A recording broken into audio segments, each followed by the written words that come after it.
This is the Global Podcast Network, where executives and professionals connect, share, and inspire. Stay tuned for the conversations that drive success.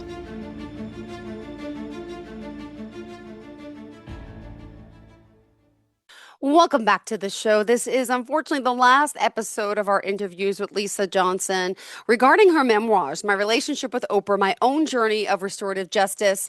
Dr. Johnson is a family therapist who has been on a profound journey, really, of healing personal discovery and navigating a decades-long connection to a high-profile legal case. If you've missed some of our podcasts, I hope you can rewatch them and join us and get to know Lisa if you haven't today. But she's an amazing person, and I'm excited that our journey will continue, but I'm gonna miss you. I'll be honest with you. Thank you, Jill. I've appreciated your interviews and your guidance through the process. It's been a fun experience. It sure has. And for today, we're going to talk a little bit about, self-acceptance and healing and E&M. So I want to start with the present. The whole epilogue of your story, right? Written across late 2021 into 22. And it's really one of great change, radical self-acceptance. And you mentioned that Super Soul Sunday ended in late 2021, really making a shift. So how have you been recentering your life since then? So in the last episode, we talked a bit about my testimony in the murder trial against the guy who assaulted me in 1980. Both of the guys who assaulted me, but this particular one was the younger of the two. And I think one of the things I realized by going through that process is that I needed someone to rely on myself, that I have a lot of strength and a lot of resilience myself. And I wanted to expand my change and self-acceptance. I'm rooted in Albuquerque now. I run a business. I help about 35 clients overcoming trauma. My focus in therapy is helping people overcome the impact of trauma on their relationships. So similar to how I used my own experience to help other people understand trauma and change how they react, their trauma responses are. I had to shift that perspective myself, living my own values personally and professionally. Well, that period you mentioned, after the murder trial, was just a major turning point for you. And I mean, I can only imagine, what you went through with that and how you've gotten through and all that you've done, really. So really commend you on sharing it, let alone helping others and really sticking to what you believe in and helping those around you. So, you mentioned your journey, ethical non-monogamy too. We want to talk more about that because part of your living and values really center around this now. And you share a little bit how that blossomed, especially through the pandemic. And I know your former husband was not, into that. You tried, but you became who you are and you own it. And I love that you are so brave about that. And I'm sorry that things didn't work out for you and your husband at the time, but please share a little bit about what this is. One of the things that happened when I went back to Indiana, where this assault had happened with my husband and interacting with his family while we were there, and then having him not walk into the courtroom while I was testifying against the man who had assaulted me, I just felt so betrayed by his court. He was physically there in the building, but he wasn't in the room with me. We faced one of the most difficult time. So I really wanted to cultivate relationships based on honesty and trust, and really being able to rely on people or not rely on people who are ethically non-monogamous, which means we tell the truth. We don't pretend like we're not seeing other people. We're sex positive, we're safe, and I've created a beautiful group of partners and their metamors, friends. I know my partners know each other. I know my partner's partners. That's what a metamor is. And created this community of people who love and help each other out, not just with romantic and sexual things, but other things that we need, in life that you want from a romantic partner. So Yeah, also during the pandemic, after coming back from the murder trial, I had to go toe to toe with my son Jacob about what was acceptable as I was going through this divorce with my husband and my son was in his senior year in high school. That's when the pandemic hit. So if you look at my son's life, he I was pregnant with him on 9/11, and he was finishing his senior year in high school as the pandemic shut down the world. So his perspective on the world is really kind of tainted by these two major points of history that are pretty significant. And he and I had to come to some sense of reckoning where he had to come home and live in my household and live within my rules in order to stay with me during the pandemic. And we really did, cement our relationship. He's now 23 years old and things are much better. I also have a housemate who moved in. He had been my maintenance man for years and he needed a dark place to sleep so that he could work the midnight shift. And we've become a nice little hub of family. I have an open home with my clients coming to see me and friends coming to see me and partners coming to see me. I love having the kind of house where everybody loves to come here and they find love and compassion and understanding and support. So it's really been, I've created a home for myself here in Albuquerque, a hub for my extended family and my extended household. Oh, well, thank you for sharing all this. And really, speaking of home, you've created a blended family of choice with Jacob and then also your friend Kurt moving in, right? Exactly. It's really been a great foundation for me to create a life I love with people who I love, who choose to be in relationship with me, and letting go of the people who just don't follow through, which is what happened back in the before the pandemic. It's amazing how relationships have changed over time. Yeah, no, thank you for sharing that. Well, look, can we get into a little bit about the legal trauma and forgiveness? Because we need to really shift to the painful core of your story, if you don't mind. The wrongful conviction of James Hill, right? And your involvement as a survivor, witness. In 2022, you were asked again to testify on behalf of a detective. So, like, what was it like to have this decades-old trauma resurface? Can't be easy. So I thought when I had left the I stepped off when I stepped off the stand and walked out of the courtroom and realized my husband was sitting out in the hallway. I was approached by another lawyer who said if Hill was acquitted, if he was found not guilty, he would sue the Hammond Police Department for wrongful imprisonment. And they asked me if I would Yeah, testify on behalf police department. And here I was already testifying and trying to forgive the guy. And I thought I didn't think he should go to prison yeah, again. I thought gone to prison for what happened in 1980, and I didn't really want to go through this again. I didn't think he deserved to go through it again. And so at that point, I was pretty convinced that I would never go back and testify again. But still, again, in 2022, I found out that although he had been convicted in 2018, more information was revealed about it, the withholding of evidence that the detectives had hidden, had not shared with the defense attorney. And once again, the convictions, both the conviction against the crimes committed against me and the murder of the police officer were overturned. And once again, they were asking me to come back to Indiana in 2022 to testify in the murder trial against the guy who wasn't even involved in my case, the third yeah. guy who also went at the Holiday Inn. So it just was outrageous. It was so exhausting. I was so done with it. How many times in 40 years am I going to have to revisit this one night of my life, this decade old trauma? I was just tired of it. Yeah. I could only imagine how grueling this must, have been. And then you mentioned there's the lack of the DNA evidence, right? And the use of Right. hypnosis in your initial identification led to the convictions being overturned and the men receiving millions in compensation. Could you talk about this?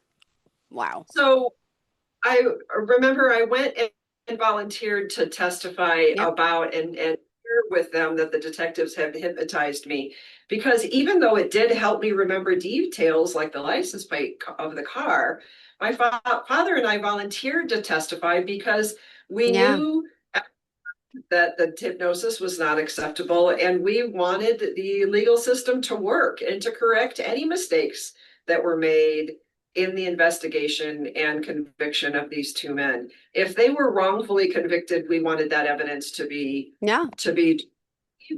even though I truly believe they committed the crimes.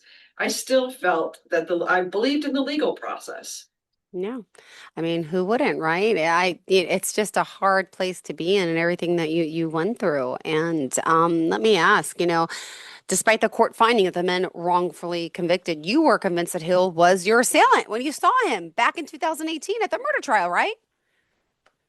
Yeah, when though I had gone through EMDR therapy and years and years and years of psychotherapy, when I had walked past 20 or 30 Black men in the courtroom that morning, but when I walked past this one person sitting on the bench, my whole body reacted. I had a visceral reaction to Hill. Once I realized that that's who it was sitting on the couch or on the bench, I knew that my body was telling me that I knew who had assaulted me. And even though I didn't believe that he should be convicted of the murder trial, because he was just a kid who was driving a car that day, that's why I chose to tell him your life matters when I was on the stand. I really wanted to forgive him if I could, even if only in my own mind and my own heart could I forgive him for the mistakes that he made as a 17-year-old Black man growing up in Gary, Indiana. I had created this compassionate story of him being a kid who was caught up in some circumstances that our society has created for people in our world that I really want to change more than anything. No, absolutely. So hold on here. I want to talk, a little bit about the quest for restorative justice, obviously. And, really you feel, your life matters. It's an extraordinary act of grace, as you say. So after Hill was awarded the $25.5 million in 23, how did your perspective on justice look then, right? Share a little bit about that. I had worked at that high school, the Amy Beale High School, when Jacob was just being conceived. Wow. And here I was 20 years later looking at this experience with the legal system in James Mhm. Hill. When I heard that he had been awarded $25.5 million for wrongful imprisonment, I was just astounded. And I wondered, what is it about it? Where did that restore any justice? What Yeah. happened to the wrongful imprisonment? How is restorative justice, retaliative justice changing anything? I really want a system that heals and changes the situation. I don't just want retaliation. I can't even, aside from $25.5 million, just thinking about the amount of money people have spent paying lawyers to investigate and testify in all these criminal Ah, trials, the court reporters, all of the expense of raising this question of did or did not this, the question for me is, did it happen? Yes. Was I affected? Yes. And really, nobody has asked me, how did this affect me? yeah. Even if the wrongful imprisonment of the people who were sent to prison because the detectives didn't behave properly, Yep. none notices, pays attention to. Oh, In the retributive model, they only ask what the laws are broken, who broke the laws, what punishment is deserved. And punishment doesn't change behavior. We know this. We know that punishing people for that just makes them fear-based. Restorative justice asks who has been harmed, what are their needs, and whose obligations are these. So it views the crime as a violation of a person and a relationship, yep. shifts from punishment to repairing the harm. And I've dedicated my life to trying to change the conditions that cause people to do this kind of thing in the first place, not just in my own life, but in the lives of the people that I help. And repairing the harm in relationship is how we heal Yeah. injustice. Yeah, so it prioritizes the victim, and the community's well-being. Give us an example of a restorative practice if you don't mind. Sure. Well, the most common problem situation is a victim offender dialogue, Okay. which is a thing between the person harmed and the person who caused the harm.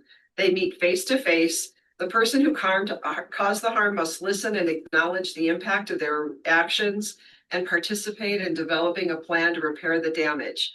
An apology, restitution, that kind of thing. Now, in back to Oprah, at the end of her series, she hosted a show with Jim Lewis, who was one of the freedom fighters and one of the KKK members who assaulted them Wow. during the bus protests in the 60s. She brought together two people, one who had been harmed and one who had done the harm, and allowed the context for the person who had been harmed to Mm-hmm. receive an apology for the damage. That is restorative justice. James Lewis got to hear from a person who had Yep. attacked them during the rights, that they apologized, that they saw that their behavior was wrong, Mm-hmm. and it was a huge role in creating that justice. And when I think about my relationship with Oprah, I think am also the kind of person who's trying to create this in my world, in my life, through the work that I'm doing. Maybe just one family at a time instead of a whole culture. But Oprah and I feel like we're on the same team to do this. Oh, amazing. Well, let's talk as a family therapist, how do you see this echoing in healthy relationships? It's really a part of repairing the damage that's been done within the relationship. Again, Yeah. what was the harm done, and what is the need now, and how can we fix it? So when I have couples come in, or all right, now I have a mother and a daughter, and the daughter is saying, here are some of the things that you did to me in my childhood that really hurt me. And the Yeah. mother listens to her daughter and understands and shows her that she understands how she felt at the time, and took responsibility for the emotional damage, and is restoring that relationship with her teenage daughter. It's really a beautiful thing to witness and to be a part of. Couples where there's been a relational violation, couples where there's been a financial secrets, those kinds of things. I won't keep secrets between Yeah. family members. My job is to help them tell the truth and to create a context in which honesty is a part of the family system. So I really believe in this work, and I'm trying to make a difference in each family that I deal with to try to help them create the kind of relationships that they want. Beautiful. And, the legacy of healing as you continue to evolve. Let's talk a little bit about your applying this personal journey of healing and breaking patterns to your work with your own clients in your engagement with anti-racism and restorative justice initiatives. Would you mind sharing a little about that? So one of the things that happens over the years, as certainly throughout the pandemic, so many of these issues that my situation has dealt with addresses that. The fact that the people in the 1980s in my criminal charge situation were absolutely dealing with the kind of world where Black men were being, and still are being, convicted of crimes more often than white men, and that there's injustice all over our system, especially as long as we're looking at a retaliative system. What I try to do each and every day is to look at my own life. Mm-hmm. I have I created as a part of my intensati practice. It goes, I'm a truly loving spirit, creating a life I love with abundance and stability and comfort and ease. And each day I try to do something along the lines of those four ideas: something loving, being a truly loving spirit, something with abundance and stability, like financial stability and doing my work and paying my bills, Yep. creating a life by creating an opportunity to have a beautiful, loving day. and comfort and ease. Usually that means I'm doing something to take care of my body, some stretching or some exercise. And I learned that through the Love and Action series and the Intensati practice that combines physical movement with affirmations so that you can change the way you think about your body while you're working out. So it's not just about treating the symptoms, but addressing these underlying conditions that cause us to perpetuate harm. In my own life, my relationship with cannabis, my relationship with my sisters, Yeah. I found that being an addict means you're a liar and a cheater and a thief. When I can be honest and I can be forthright and I can take responsibility for the mistakes that I make in my life and own my problems and own my decisions, I don't really need to lie and cheat and steal in order to live the life that I love. So I've transformed my own relationship with these addictive patterns and relationship substances to learning how to be authentic and honest and forthcoming. Honesty is the key, I think, Yeah. to being a truly loving spirit. Beautifully said. Thank you so much. And wow, this has been an amazing journey, learning everything about you, to hear your story, to see your story, your vision, and how you continue on a daily basis to, help people with your memoirs and, of course, with restorative, justice. So, again, my relationship with Oprah, my own journey of restorative justice, Dr. Johnson, of course, is her name. Lisa, we're ecstatic that you joined us for this and really so dedicated to committing to the truth, right? And your resilience. And we really appreciate you sharing your story on My Own Story Matters. Thank you. I appreciate it. I may continue interviews, but it might just be me and my sister Edie. I think what we might do, what we're talking about doing in our own time, where we don't have to sit with your schedule, is having her and I listen to an episode and then talk about the episodes that I've had with you and the story as we've gone along, and really kind of see, she's the one person who's known me since the day I was born, and she's still around to tell the story and hear the story. And she's read what I've written and listened to our podcast together. And so I'm really interested in having more conversations with people about what they see in their own perception of how to create a world where restorative justice is the way that we approach changing the world into the what we really want to have happen. Oh, thank you so much. Really appreciate it. Hope we do get to connect. I would love to meet and speak with your sister. In the meantime, Lisa, how can we contact you? Well, you can visit my website for more information about the book and the podcast, my relationship with Oprah.com. And if you want more information about family therapy, it's Lisa Johnson, LMFT, L as in licensed, M as in marriage, F as in family, T as in therapist.com. And I really want to thank you, Jill, for giving me this platform to get the story out. It is going to help me finish the book, because I've had trouble with these last few years through the pandemic, chaotic, assimilating what I mean and what I want to say.